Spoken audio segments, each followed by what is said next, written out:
something. Wait, we have to care all together. You mean use? The Care Bear Stare! The what? Hi guys, welcome back to my channel. Thank y'all so much for being here. I really appreciate it as always. Today I am super pumped because we are doing my very first Q&A video on my YouTube channel. I'm super excited.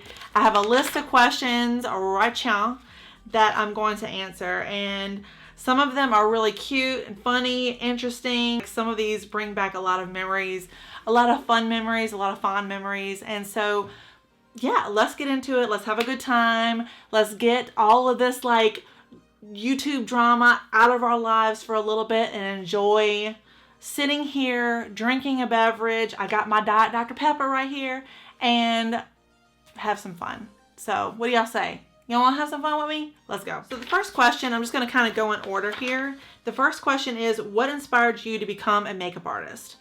And back in 2004, I was pregnant with my daughter.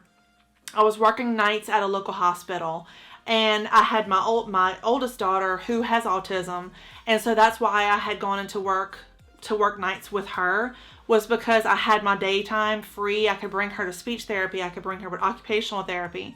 And when Gabby was 4, that's my oldest daughter's name. When she was 4, I got pregnant with Lauren, who is my youngest. And my husband worked shift work at the time, and we just kind of mutually came to the agreement that I couldn't work there anymore. I tried to work days, but they didn't want to work with me.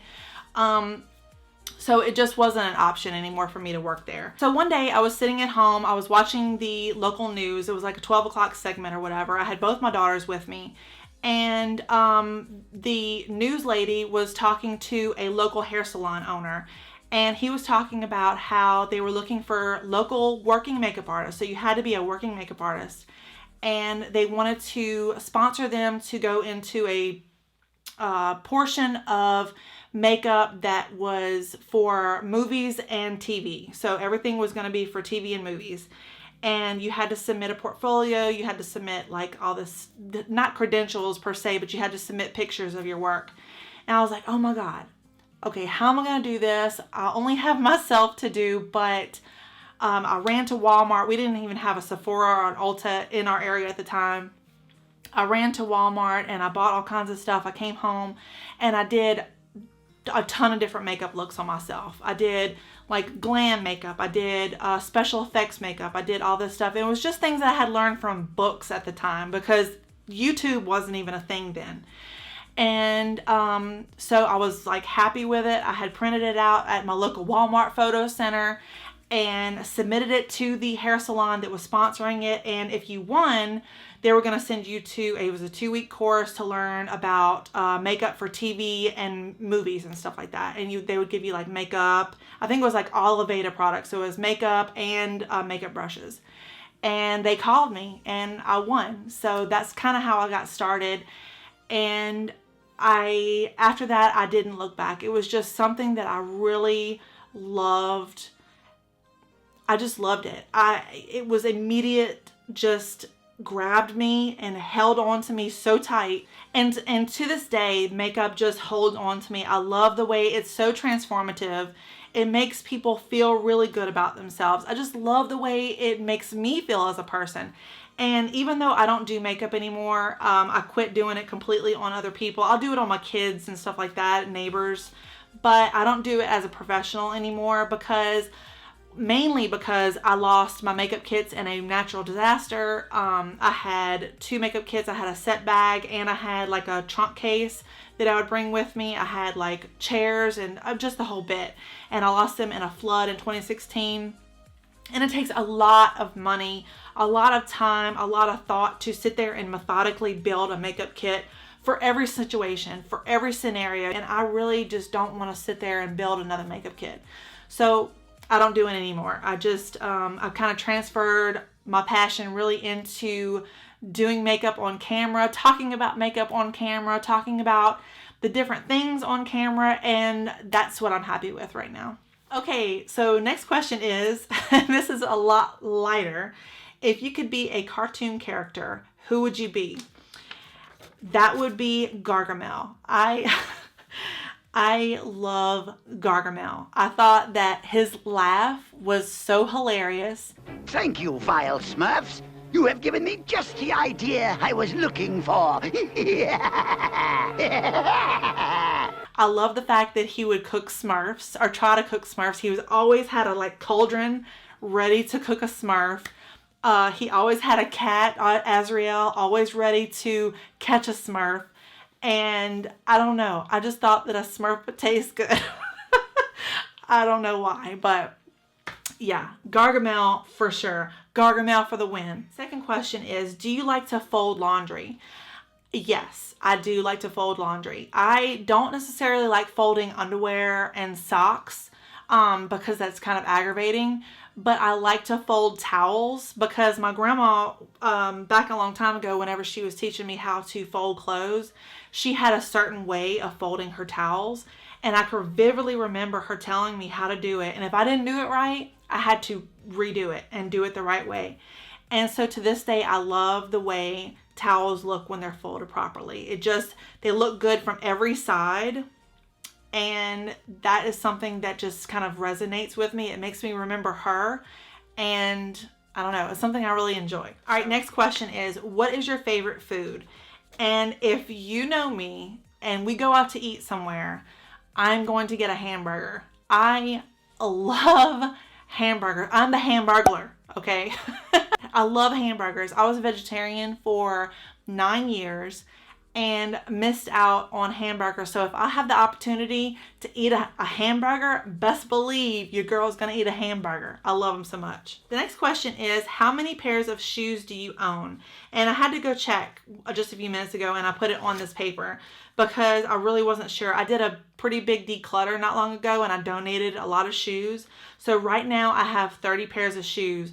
But when we moved into this house, of October of 2017, I did not own but one pair of shoes, and that's because I lost everything in the flood. So I had one pair of shoes, I had one pair of flip-flops, that was it.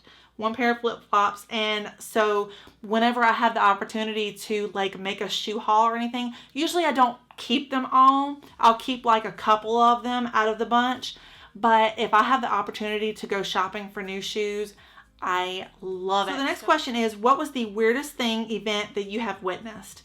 And this is probably going to be a long story, but whenever I was 11 years old, I had my best friend with me. She was 12 at the time. She was a year older, and I had her little sister with me. She was 7 or 8. And we were dropped off to a birthday party that was being held at a bowling alley. The bowling alley was in a really bad part of town, but it didn't matter. We got dropped off, and it was on a Sunday evening. We had a great time, and the lady that was supposed to come pick us up, she picked up all of the other kids except for us. And I don't know why, I don't know what was going on in her head, but she gave me 25 cents to make a payphone call, and she says, call your parents, they'll come get you. Okay, not going to argue with an adult. That's what we did. And the bowling alley closed. So within 30 minutes of her leaving, all the lights went off. Everything was done. I made a phone call. I called my parents' house, and they were not home. So now this was they were talking about 91 at the time, 1991. This was before caller ID. This was before any of that. And so we didn't know what to do. So we started walking. And if you are familiar with Baton Rouge, this was behind an old mall that was the worst part of town there is. It was called Mall City, and a really, really rough area. And we walked and walked till probably 11 o'clock at night. We walked probably miles trying to find somebody to call, trying to find something. We didn't know if we were going to walk home. My friend's sister was just bawling the whole time. She was so scared. And we just kind of happened upon this office building that had the lights on. And it was miraculous. It was just a miracle. And here we are, these little kids, and we knock on the window. And this man looks, and he comes and he unlocks the door, and he's like, what are y'all doing? And I said, can we please use your phone? We were at a bowling alley birthday party, and we got left. And he was like, oh, yeah, sure. So I called my house again. Nobody answered. Called my aunt's house again. Nobody answered. Called my grandparents' house, and that's where everybody was. They were having a fish fry or something. They were out enjoying their evening.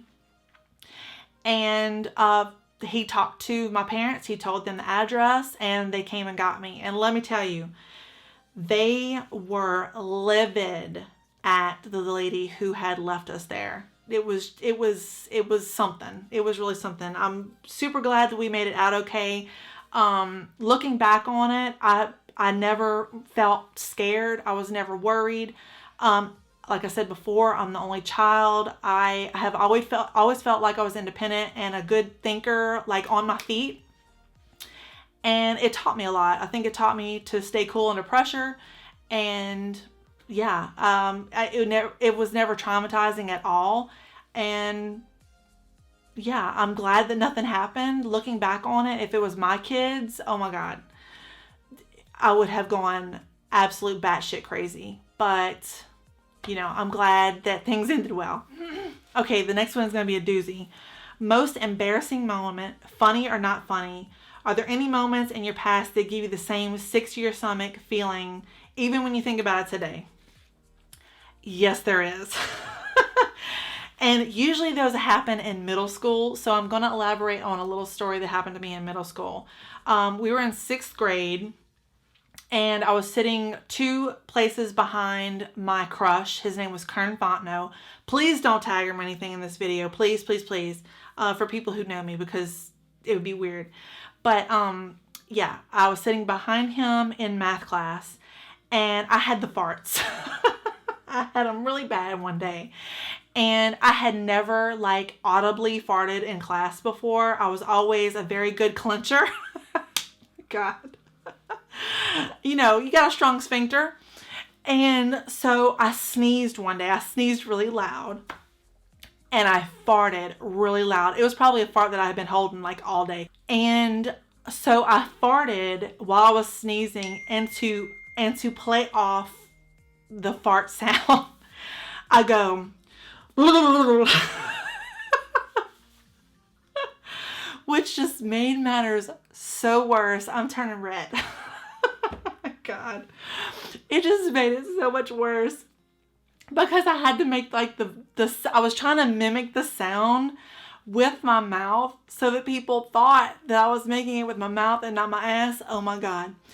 What made it worse was, and nobody said a word. Like, I got a couple looks, but nobody said a word. Nobody laughed. It was fine until I did it again 2 minutes later. And true to form, I did the same sound. Oh my God.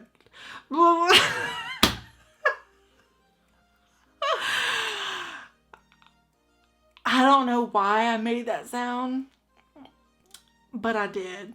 I wish I could take it back and just had made the fart sound. I'm trying to compose myself here from that last question. Okay. As a kid or a teenager, did you ever teach yourself a dance from a music video so you could recreate it? And that is a big yes. I would love watching MTV. I was always glued to MTV. And they had a music group that came out, I think in the mid-90s. It was In Vogue. Yep, everybody knows who In Vogue is. And it was an all-black group, and they had these killer bodies. And they came out with a music video for the song Give Him Something He Could Feel.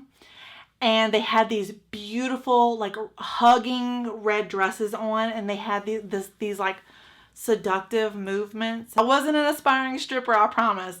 It just kind of like, I don't know, I just loved it and always wanted to have it in my back pocket in case the song came on at a dance or a club or something where I could use it. Looking back on it, if I would have done that, oh my God, like slap me, my God, help me. Okay, so the next question is, what was your favorite toy and do you still have it? No, I don't still have it. My dog ended up eating them. But my favorite toy, if you saw my 50 Facts About Me video, I think I kind of mentioned this in passing. But my favorite toys were Care Bears. I had Care Bear records. I had Care Bear stuffed animals. I had Care Bear stories, Care Bear books. the whole bit. And I loved Care Bears. I liked the TV shows. Like, they hit their little tummies were just so cute and magical and just amazing. And being the only child, I was always scared at nighttime that something was going to get me. Something was going to come out of the closet. Something was going to like grab me from underneath the bed and like grab my feet. And so I would sleep with pillows all the way around my bed. I would sleep with my feet tucked in, you know, like the comforter or whatever. I would sleep with the blanket over my head. Nothing could get me. I was impenetrable, and I'd line them up. So in the case of emergency, they could Care Bear stare the enemy away. So shh. Care Bear stare. Care Bears were my absolute favorite. I still like Care Bears. They're just so cute. And yeah. Okay, so now that y'all think I'm a weirdo, my next question is, how did you start YouTube? And this is going to be kind of a roundabout question, because I actually started YouTube in 2010. I had an old ass camera. It was a thing where I would sit there and talk, and then my mouth, like the video wouldn't match up. So I started doing videos where it was just me, like showing you how to do something like, this is a Mac 217, but instead of talking, I would write it. And plus, I was really skeptical and concerned about my voice on camera. I don't know why. Whenever you hear your own voice, it's just kind of off-putting. So I felt like I sounded like a prepubescent boy. And I was so scared that people were going to call me out on it. I did one on the lead singer of a band called Semi-Precious Weapons. And he saw it, and he subscribed, and he commented on my video. And let me tell you, I panicked. I was like, I can't handle this. This is just not for me. YouTube is not for me. It just made me so scared, I guess, because I didn't think that I was going to be successful, but I was worried about if he saw it and he commented, then I'm going to get the negativity. And so I deleted my account. I deleted all of my videos, and I didn't get back into it until 4 years later in 2014. I actually still have some videos. If you go down way back when, I actually made them private for a while, but I made them like public recently. What made me want to retry it again was one of my really good friends, who is also a YouTuber on here, Dustin Hunter. I'm gonna put a link to him right here. He did a video on YouTube and anxiety, or he's talking about anxiety and how he deals with anxiety. And I commented on that video. This was 4 years ago or so, 3 years ago.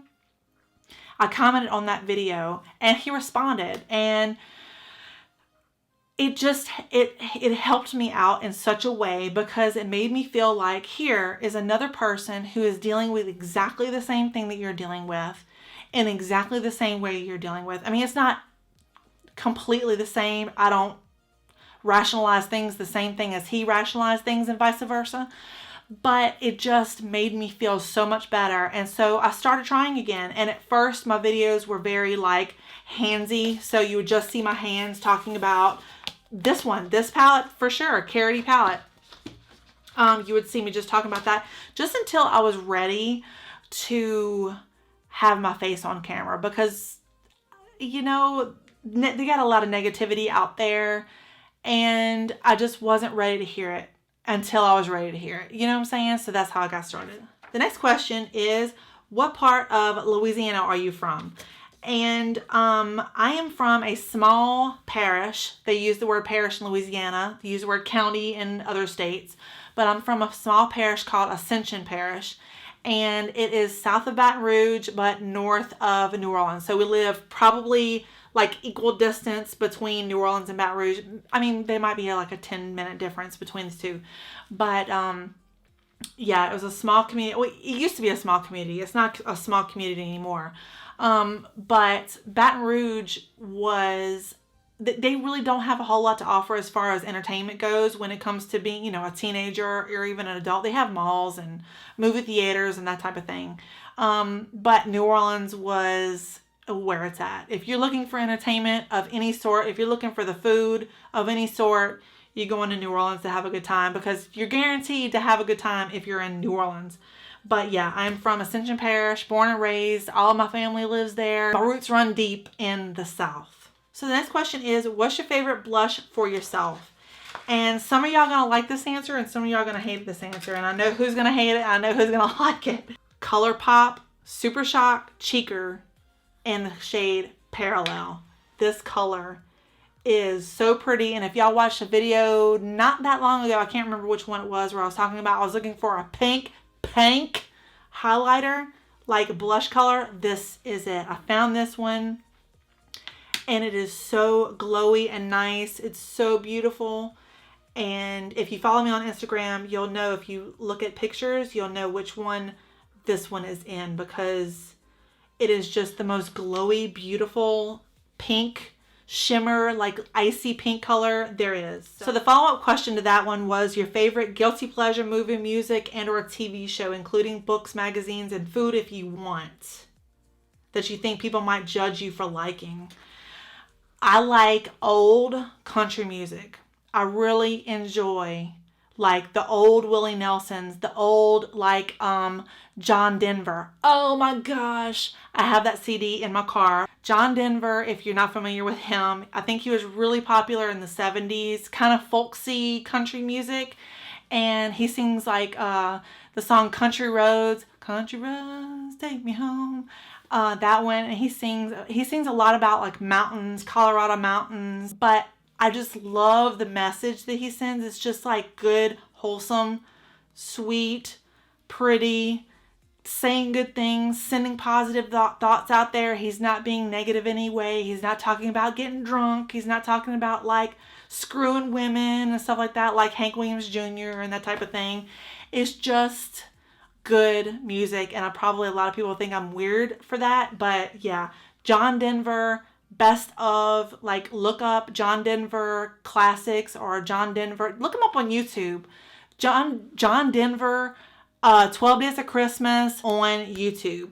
He does it with the Muppets. Best ever. Favorite Christmas song of life. Not even kidding. Look it up. Okay, so the next question is favorite video game of the last 5 to 10 years. And if y'all didn't know, I love playing video games. I'm not like a huge like do it every single day type of person, but I do enjoy playing video games from time to time. And I like a specific genre. So I like games that are very dark, very fantasy. So like Dante's Inferno. I like Castlevania. Castlevania was originally in the first NES or Nintendo Entertainment System. I liked that one. I like Darksiders. That's based on like the 4 Horsemen of the Apocalypse. I like that one. But the one I'm playing right now that I've played already and beat is Dante's Inferno. And I actually read the book. There's a book, if you didn't know, it's based out of the 1500s. It's a poetry book. And it's based out of this character who, Dante, and he descends into the 7 layers of hell to look for his wife, Beatrice, who was taken by Satan. So you're going through like the waiting room. You go across the shores of Acheron, which is the ferry that takes you into hell.